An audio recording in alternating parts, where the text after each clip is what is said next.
ইরানের সঙ্গে চরম উত্তেজনার প্রেক্ষাপটে যুক্তরাষ্ট্র মধ্যপ্রাচ্যে তার নিরাপত্তা ও কৌশলগত অবস্থান আরও জোরালো করতে ইসরায়েল ও সৌদি আরবের কাছে বিপুল অঙ্কের অস্ত্র বিক্রির অনুমোদন দিয়েছে। মার্কিন পররাষ্ট্র দপ্তরের সিদ্ধান্ত অনুযায়ী ইসরায়েলের জন্য $380 কোটি মূল্যের 30টি অ্যাপাচি অ্যাটাক হেলিকপ্টার এবং অতিরিক্ত $180 কোটি মূল্যের জয়েন্ট লাইট ট্যাকটিক্যাল ভেহিকেল সরবরাহ করা হবে। ওয়াশিংটনের ভাষ্য, ইসরায়েলের আত্মরক্ষামূলক সক্ষমতা শক্তিশালী করা যুক্তরাষ্ট্রের জাতীয় স্বার্থের সঙ্গে সরাসরি সামঞ্জস্যপূর্ণ এবং এই অস্ত্র বিক্রি সেই লক্ষ্য পূরণে সহায়ক হবে। উল্লেখ্য যে যুক্তরাষ্ট্র প্রতি বছর ইসরায়েলকে বিপুল সামরিক সহায়তা দেয়, যার বড় অংশই সরাসরি অনুদান বা সহযোগিতা হিসেবে প্রদান করা হয়।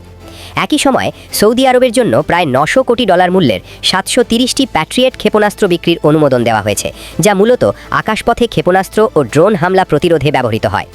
ইরানের সঙ্গে সরাসরি মিত্রতা না থাকলেও উপসাগরীয় অঞ্চল জুড়ে সম্ভাব্য সংঘাত ও অস্থিরতা নিয়ে রিয়াদ সতর্ক অবস্থানে রয়েছে।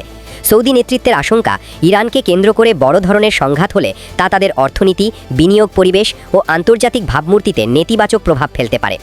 এই অস্ত্র বিক্রির সিদ্ধান্ত এমন এক সময়ে এলো যখন গাজা যুদ্ধবিরতি দ্বিতীয় পর্যায়ে প্রবেশ করেছে এবং হামাসকে নিরস্ত্রীকরণের ওপর জোর দিচ্ছে ট্রাম্প প্রশাসন।